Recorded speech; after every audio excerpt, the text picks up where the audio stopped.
Howdy, folks. Welcome to the Agnostic Philosopher. That's me. I don't take a overly dogmatic stance on things. I look at questions, issues, dynamics, and I can consider things whether atheistic, theistic, anything, anywhere. I look at the way arguments are made, and I love learning, and so I don't limit my learning to any particular field, if you will.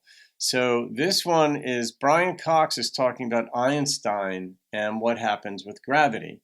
And I think it's a short, so we're going to watch it together and we're going to find out what he's got to say. The genius of Einstein was to realize what we all see now. If you look at the International Space Station and the astronauts floating in it, we're quite familiar with the fact that although those astronauts can be described as being in free fall, freely falling towards the Earth, it looks for all the world as if no forces are acting on the astronauts at all. So if an astronaut gets a cup of water and lets go of it, then it just stays there. It gets a feather and puts it there, and it stays there. It gets a big 1 kilogram mass and puts it there, and it stays there. So the thing that Einstein noticed, that all things fall at the same rate in a gravitational field. If you remove air resistance, so you drop a feather and a hammer, they would fall at the same rate. That's central to the behaviour of gravity. Newton's theory works, but it's rather convoluted. There's no real explanation of that. But Einstein's theory, the explanation is that they're not falling. It is the ground that is accelerating up. Aha!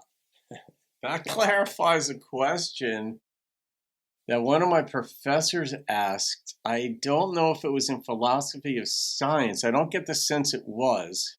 But the professor asked, I think it was a freshman or a sophomore at Rutgers, as a philosophy major, and he said, how do you know when you see, say, a rocket taking off, how do you know that it's going up versus the Earth going down?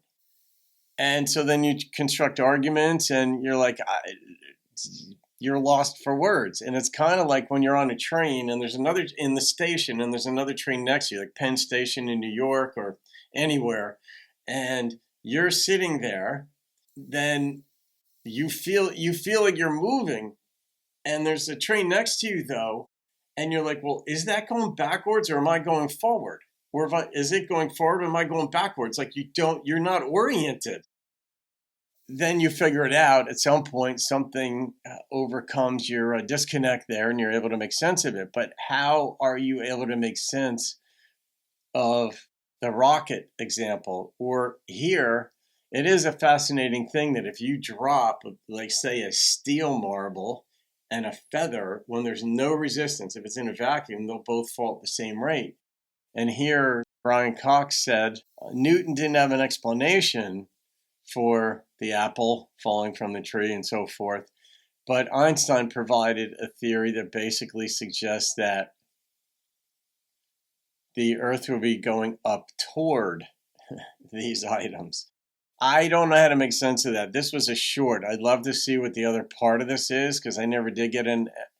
Like, how do you create the argument? How do you make the argument with enough premises that are clear enough that you could draw the conclusion that says the rocket is going up for these reasons, or the Earth is going down for these reasons? And maybe you need calculus for a lot of these things.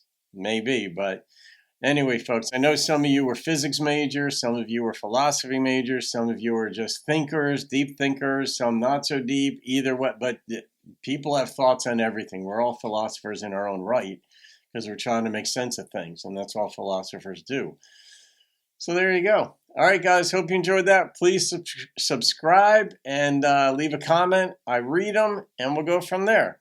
Have a great day and keep thinking philosophically.